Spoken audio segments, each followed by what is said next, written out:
కామారెడ్డి జిల్లా కేంద్రంలో ముగ్గురు చిన్నారులు అదృశ్యం కేసు విషాదకరంగా ముగిసిందన్నమాట.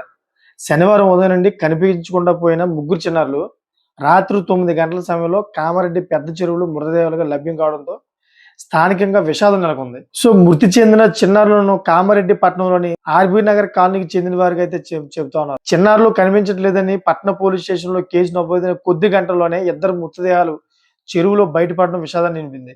సో ఈ ఘటనపై విచారణ చేపట్టిన కామారెడ్డి పోలీసులు కన్న తండ్రి ఆ ముగ్గురు చిన్నారులను చంపాడని గుర్తించారన్నమాట.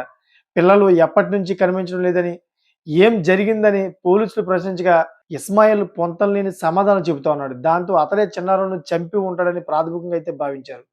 సో ఈ మేరకు అనుమానితుడైన తండ్రిని పోలీసులు అదుపులోకి తీసుకొని విచారించగా నిజాన్ని ఒప్పుకున్నాడు. తానే పిల్లలను చెరువులోకి ఒక్కొక్కరిగా తోసేసి హత్య చేశానని పోలీసు విచారణలో ఇస్మాయిల్ అంగీకరించాడు. అసలు ఎందుకు ఆ పిల్లల్ని చంపే అంత క్రూరత్వం పెరిగింది అతనిలో? ఆ పిల్లల తల్లి షబీనా స్థానికులలో పనులు చేస్తుండగా తండ్రి ఇస్మాయిల్ ఆటో నడుపుతూ జీవనం సాగిస్తున్నాడు. సో అయితే తన భర్తకు అప్పుడప్పుడు మతిమరుపు ఉంటుందని పిల్లల తల్లి పోలీసులు తెలిపింది. అయితే శనివారం మధ్యాహ్నం పనులు ముగించుకుని ఇంటికి వచ్చిన షబానాకు పిల్లలు కనిపించకపోవడంతో భర్తను అడిగింది. సరైన సమాధానం రాకపోవడంతో కామారెడ్డి పోలీస్ స్టేషన్లో తల్లి ఫిర్యాదు చేసిందన్నమాట. పోలీసులు 3 టీములుగా విడిపోయి విచారణ చేపట్టారు. పిల్లల తండ్రి ఇస్మాయిల్ని పలుమార్లు ప్రశ్నించగా పొంతలేని సమాధానం చెప్పాడు.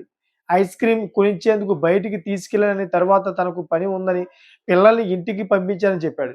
సో సీసీటీవీ ఫుటేజ్లు పరిశీలించిన పోలీసులు ఇస్మాయిల్ చెప్పిన మాటలకు జరిగిన దానికి పొంతం లేకపోవడంతో అదుపులోకి తీసుకుని మళ్ళీ ప్రశ్నించారు. తానే పిల్లలను చెరువులోకి తోసేసి హత్య చేశాడని, వారు చనిపోయారా లేదా అని నిర్ధారించుకోవడానికి అరగంట పాటు అక్కడే ఉన్నానని చెప్పడంతో పోలీసులు షాక్ అయ్యారు. మొదట రెండో కుమార్తెను, తరువాత చిన్న కుమార్తెను, చివరగా పెద్ద కూతురిని చెరువులోకి తోసేసి హత్య చేసినట్టుగా తండ్రి ఇస్మాయిల్ అంగీకరించాడు. ఇది ప్లాన్ ప్రకారమే చేసిన హత్యలేనని కామారెడ్డి పోలీసులు గుర్తించారు. తనకి 5 లక్షలకు పైగా అప్పులు ఉన్నాయని, వాటిని తిరిగి చెల్లించడం కుదరదని, పిల్లల్ని సైతం పోషించలేదని వారిని హత్య చేసినట్లు నిందితుడు ఇస్మాయిల్ తెలిపారు. తాను కూడా ఆత్మహత్య చేసుకోవాలని నిర్ణయించుకున్నట్లయితే విచారణ తెలిపాడు. శనివారం రాత్రి రెండో కూతురు, మూడో కూతురు మృతదేహాలను చెరువులో నుంచి వెలికితీశారు. పెద్ద కూతురు మృతదేహం కోసం పోలీసులు గాలిస్తా ఉన్నారు. ఒకే కుటుంబానికి చెందిన ముగ్గురు చిన్నారులు ఒకేసారి ప్రాణాలు కోల్పోవడంతో ఆర్బీ నగర్ కాలనీలో విషాద ఛాయలు అమ్ముకున్నాయన్నమాట. పోలీసులు పోస్ట్ మార్టం నిమిత్తం మృతదేహాలను కామారెడ్డి ప్రభుత్వం ఆసుపత్రికి తరలించారు. చూశారు కదా ఎంత విషాద ఛాయలు నింపుకున్నాయో. ఒక 5 లక్షల అప్పు కోసం సొంత కన్న బిడ్డలను, ముగ్గురు బిడ్డలను అయితే చంపేశాడు అతను. 5 లక్షల కోసం.